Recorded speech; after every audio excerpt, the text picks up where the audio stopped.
Welcome to the Elevating IT podcast. We're live for the weekly sales wrap. My name is Mike Brooks, and I am joined by my lovely and talented co-host, the amazing Frank M. DiBenedetto. And we are also joined now by Chris Keith from Zorus. Hi, Chris. Good afternoon, gentlemen. Chris was having problems with the link, so I'm glad you made it, man. Yeah, right at the nick of time, man. So excellent. We're just doing introductions, and I was introducing my amazing, multi-talented, world-famous co-host Frank M. DiBenedetto. Wow, that's like two intros I got. Yeah. Good afternoon, Frank. It's great to meet you. I'm Chris. Not quite world famous, but not yet. You haven't been on the Elevating IT podcast yet. Yeah. There we go. You got to be prepared for the onslaught of popularity that usually follows a visit to the Elevating IT podcast. Right. So prepare yourself. It's like a Shark Tank. You should probably get an agent. That's perfect. Okay. I'm looking it up as we speak right now. Right. And I'll talk to you guys on the back end. Let me introduce Chris. Chris is, and I'm going to mess up your name, and I'll tell you why. Because I have another friend whose name is Keith Scott, and it's going to I've been like messing up your name thinking about it all week. So my apologies in advance. But Chris, you are with Zorus, and you're relatively new to Zorus, correct? Yes, sir. Yeah. So I guess just really quick going back to that's something, Mike, you're not the first, nor will you be the last, but having the two first names it sometimes throws people in a little bit of a tailspin, but unlike most people with two first names, you can trust me. So just throwing that one out there to start. But yeah, so relatively new here at Zorus. I started in the beginning of November, so it's been a few months. Came on board, and it's been a really exciting time. Winters in the Northeast, it's given us the ability to definitely get a lot of work done. Which has been exciting, and really excited for number one, kind of like the way that our product has been progressing, and then the conversations that we're having with partners and things on those lines, expanding the team over here. It's been really exciting. So cool. Yep. Well, we're talking sales today. We're going to talk about how to help our listeners and viewers. We have listeners and viewers because we go live every Friday at 2:00. But then this will be published to the podcast stream. So whether you're listening or viewing live or viewing the recording, we're talking sales. And I'm going to go to you, Frank, first and just say what's going on this week. Like what new and exciting things are happening at your MSP, Two River Technology Group? Yeah, so one of my favorite things is when a prospect that said no comes back to you. Everybody's favorite thing. It's like, it's like you thought you had a fish and you reeled the boot in, and then like you realized that the fish jumped into the boat while you were unhooking the boot, kind of thing. Like wow, how'd this happen? So I always love when that happens, and I always like try to like stop, smell the roses a little bit on it, like take my time. I'm like, oh, hey, great to see your name again. So tell me what changed, and then I love to just hear about it. And this particular one was rewarding because for them, like they didn't say no to me because they didn't trust me on the tech side. It was a dollars and cents thing. So they thought that they could go out and find what we were offering for less money, and they couldn't find it. And what they found was you can get less for less money, right? But you're not going to get the same. So, they came back and they basically said, like, how soon can you do this? Which, now the pipeline's a little full. So you got to wait a couple weeks before we can get you scheduled in. But that's what happened this week. But that's always a fun one. I love when that happens, when they come back. And that we talked about that last week, where like you've got to know when to cut bait, right? Where you have some respect, and you got to, right, Chris, like you got to know when, all right, hey, like we're not going to sell you at all costs. Like we know the value of our solution, time to move on. You come, and it gives them the opportunity to come back without it being embarrassing, right? So that's kind of, what happened this week, but I love those. So that's cool. And I see, we see that all the time. I see that all the time talking to MSPs at audit. if sometimes they're not ready for something, and I'm sure you've seen this at Zorus, Chris, and you've seen this as well, Frank. If somebody's not ready to use your thing, they meet you at an event, they talk to you, and it could take a year before they turn into a client. And I love when they come back. One of my favorite things is when they try it for the first time, they try our software, they quit, and tell me all of the reasons why our software doesn't work. And then 6 months to a year later, they're like, I should have listened to you. I can't believe I didn't get it. And now I get it. And now they give the best testimonials because they know. This also goes back to what we talked about, which are the results, right? So when you're, in a sales capacity, you present your solution, hopefully you're using the audit report, but what are the likely outcomes, right? They're either going to buy now, right? Or they may buy later. And you got to have that mindset, like, okay, now maybe the timing's just not right, but with the right drip marketing, and especially if you had the right marketing going in, like it was the right fit client or prospect, you can continue to market to them, and there's a good chance you'll get them later on. So it's not a no forever; it's just a no for now. And in this case, it came back to me. That's awesome. Yeah, and I think you bring up a great point, Frank. Particularly, in the space where many of us play with MSPs. We joke around. We're kind of like Shopify, I believe, says they're arming the rebels to take on bigger just enterprises and things on those lines. We kind of see Zorus is helping to protect the channel and just kind of understanding that if you do the right things from a sales and from a meaningful sales activity and pipeline progression standpoint, we don't see it as if or not people are going to partner with us. We kind of hope that it's just a matter of time and when are they going to partner with us. And oftentimes it has nothing to do with us as a cybersecurity vendor. It's what is the right opportunity? When is the right time going to be for that partner? And it changes it's on a case by case basis. Yep. Yeah, you've got to be consistent, right, with what you're doing, right, and that you do that long enough. After a while, the timing starts to line up. And you start to capitalize on the leads and the seeds that you planted, early on. Mike and I, we do love those stories where someone maybe hasn't tried our software. They've paid for it, they haven't used it, and then they'll say, hey, it doesn't work, and then we encourage them. Well, go do a presentation and see. And so many times they come back and they're like, holy crap, it worked. And then to us, it's like so binary. It's like, of course it didn't work. You didn't use it, right? Like never, right? Like give it a shot. But sales is fun. It is really just a game, and consistency is really, I think, the key. Mm-hmm. Yeah. So Chris, what are you seeing in the channel? Like, how are you guys, I'm sure, help your MSPs with selling as most vendors do. What's the hardest part of selling for these MSPs these days that you're seeing? Yeah, I think something that's really important that it's always a little bit of a tightrope, or trying to figure out exactly which levers to pull and when, is providing the right amount of information and high return on investment information to help your MSPs, your partners, actually go out and sell your solution. Right. So there's, our partners, these MSPs, they have, first of all, they're extremely busy, right? They're being pulled in a bunch of different directions and by a bunch of different technologies at all times. How do we as a vendor make it as easy as humanly possible for our partners to go out and be successful with our product and with our portfolio? So I think that there's, it's not just as simple as creating some end user marketing material that talks about your product, but it's even as granular as putting together an actual campaign. And on day 3, you send this email. On day 5, you do this sort of a cold call. On day 6, you follow up with this. And kind of laying things out that way.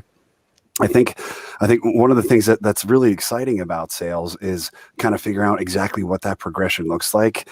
Doing some A/B testing, seeing if it worked. If it did, you kind of double down. If and that's the other thing about sales is very little is black and white, right? It's really a world of gray. So kind of like looking at the aspects that are working, iterating those that aren't, and then kind of progressing and moving forward from that standpoint as well.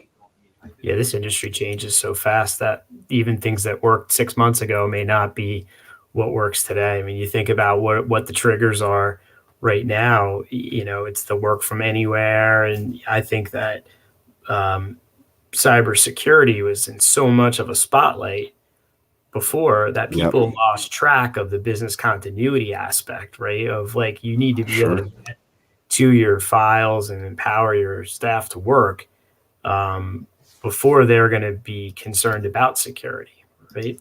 And now, we're able to spin this into a different sort of story, which is, hey, your employees are working all over anywhere now, right? Now, the cybersecurity is even more important because now they're outside the perimeters of your office, likely, and in greater volumes. So the messaging has to change, right, in order to pique the interest of the MSP and then subsequently the SMB, who's going to be the ultimate consumer of your product.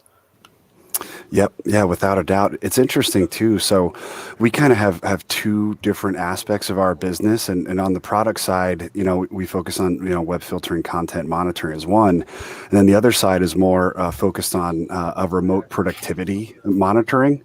And even in the short amount of time that I have been on board, there's almost been a little bit of a paradigm shift in the industry from, and this is something that we also think is going to be just more and more prevalent, is as this hybrid workforce from, people being in an office 24 or at least like during the work week kind of shifts to being in the office a little bit, working from home a little bit too. It's almost inevitable that corporations and companies put in some sort of remote workforce monitoring type of solution or productivity monitoring. And it's interesting, the conversations that we had even back in November are, that's awfully big brother. I don't think people are going to be interested in that, to now more and more people reaching out to us being like, hey, I heard that you guys do something along these lines. What does the solution look like? How invasive is it? But it just goes to show you how quickly, first of all, that this pandemic happened and we kind of like upended the way that normal work was kind of seen and done, to how quickly technology is now being adopted, whether it's wanted or frankly it's being asked for, right? Yeah. I could tell you the number one request, and we try to pride ourselves on not reacting and waiting for clients to ask us for stuff, because then it just means we're not educating and we're a little bit behind. But things happened so fast last year that 3/4 of the way through, we started getting requests for some kind of employee monitoring. Yep. And prior to that, the only time we had the request was like when someone wanted to install like spy software on the one employee that they already knew was doing something bad. Right. Yeah. It just felt seedy and like crappy to do. But it is now not necessarily being perceived as like spying on them, but really more about like, hey, I need to be able to effectively manage the team and also look for bottlenecks in like a workflow, etc. So I think that it's wise of you guys to pick up on that. But it was the number one thing that people asked us. Like, people didn't ask us for cybersecurity stuff, right? They asked us, can we see what our employees are doing and monitor that? So, it's nice to be able to be empowered with a solution like that, and then be able to say, yes, I have something that, and then knowing a little bit about your product. It's also nice to see that there is other capabilities, right? So it's not a one-trick pony. There is other employee monitoring software, which is a little more devoted. It's a little heavier handed, but it's only a single blade knife. You guys have some of the other stuff, which as an MSP, I think sometimes is an easier sell for us. Yeah. Because we're like, hey, you're getting all this stuff. And oh, by the way, you can also see what your employers are doing. And it's kind of like the add-on takes a little bit of the stigma out of, I think, people feeling like I'm selling them spy software. Exactly. Yeah. And I would just, to try and bring this full circle and back to the sales process perspective. One of the great things about being in sales, or like our job is like trusted advisors, kind of like you just alluded to, Frank, is, oftentimes we're not, the best salespeople, I feel like you don't feel like you're being sold to. They're just presenting solutions. And if you choose to go with it, when you choose to go with it, that's awesome. Right. Because again, this sort of the monitoring, it's not for everyone, and not everyone is kind of looking for it right now. But it is great to kind of, like you said, have that tool in your toolkit so that, if and when someone does need it, we're here for you, and you can kind of, again, be that trusted resource, that advisor there. But again, not pushing it on anyone, and completely understanding that it is right for some people, it's not right for others. But just kind of, having the ability to be in that position is something that's huge, like being a trusted sales resource, right? Yeah. Nothing's worse than when your client says to you, hey, somebody else approached me and told me about this. Can you guys do that? Mm-hmm. And then, even if you can, the mere fact that they're asking you about it just shows that you're not doing a big part of your job, which is helping to educate them and, keep Right. them knowledgeable. So, we, like I said, we always do try to do the education side of it. But in this case, it happened so fast that I didn't realize there was a need until there was a need. Yeah. Yeah, it came out of nowhere.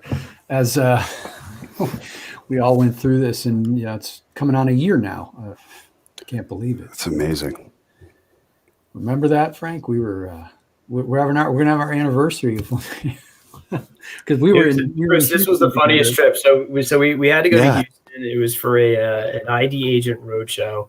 Okay. So I met Mike down there, and it was like just at the start of this, and it was March sort of 11th. like, yeah, it's like, should we be flying? And like, no one knew what to do, but we're like, all right, as long as it's not out of the country, we'll be okay. We should be fine. Yeah, airports were empty. Like airports were dead. Yeah.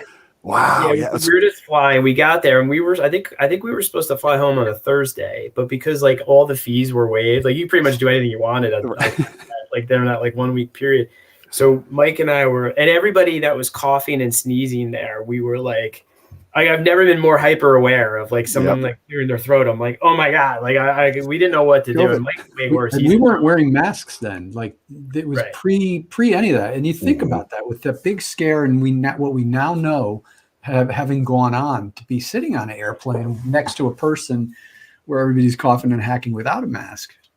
So then to add some levity to this, we went to dinner with one of our business associates, and he's got shorts on, and we're going to like a nice steakhouse, and I'm thinking, all right, it's a little different in New Jersey, but maybe in Texas this is how we do it, right?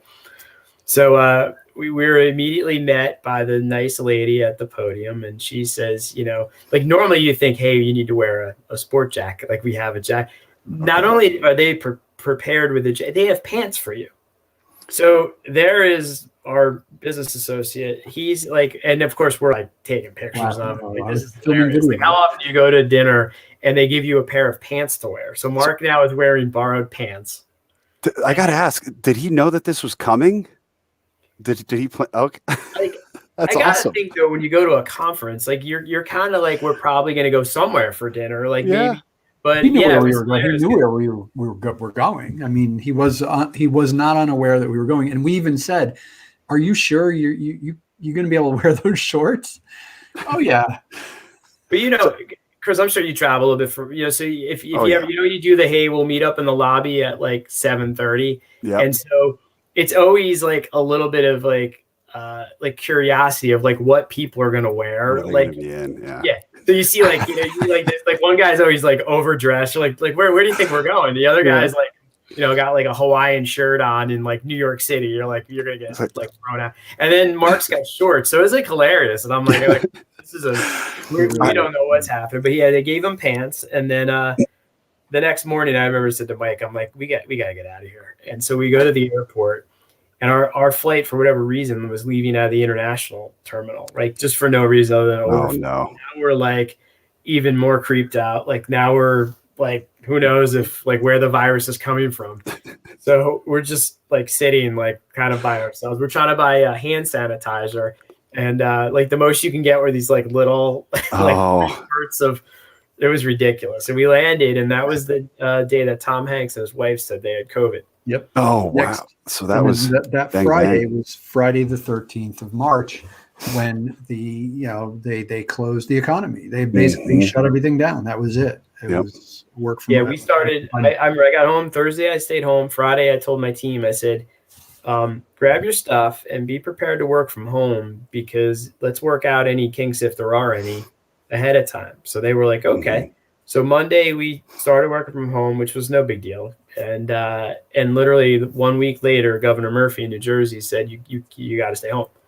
So we had like a 1 week, sort of a run up, and then we've been working remote ever since. I mean, I went to the office yesterday and we're both on the East Coast where ground zero was at that point. He was flying into Newark. I flew into and out of LaGuardia, which was that's where everything exploded out of was New York City. Like when I found that out, I was like, oh my God. And I will just say, just to go back a little bit, I feel for Mark, because if he is also from the Northeast and it's early March, you guys can vouch, man. We're tired of the clouds, we're tired of the snow, we're tired of the cold weather. He was probably just like, oh man, we're going to be down south and be warm, so I'm wearing shorts. Forget about it. He lives there. He should know better. Mark lives in Texas though. But then there's no excuse there. Be more prepared, going to dinner. It was pretty funny. I'll have to look up. I will say, I miss being on the road, right? Because, part of what sort of breaks this up a little bit, especially if you're selling, is, getting out, meeting some people, being at, at the shows, talking to MSPs, just, commiserating and learning and whatever. And, it's been a year where, it's Zoom meetings, but you definitely lose a lot. There's not the same kind of camaraderie and fun on the road that you can have. Mm-hmm. Well, this has devolved into a fun conversation. We brought it back around, tied selling. Yeah. I think this is a great place to end. Chris, I'll give you the floor, and I'm going to put up your link here, how do people can get in touch with you guys, Zorus Tech. Tell us how folks can get in touch with you. Yeah, perfect.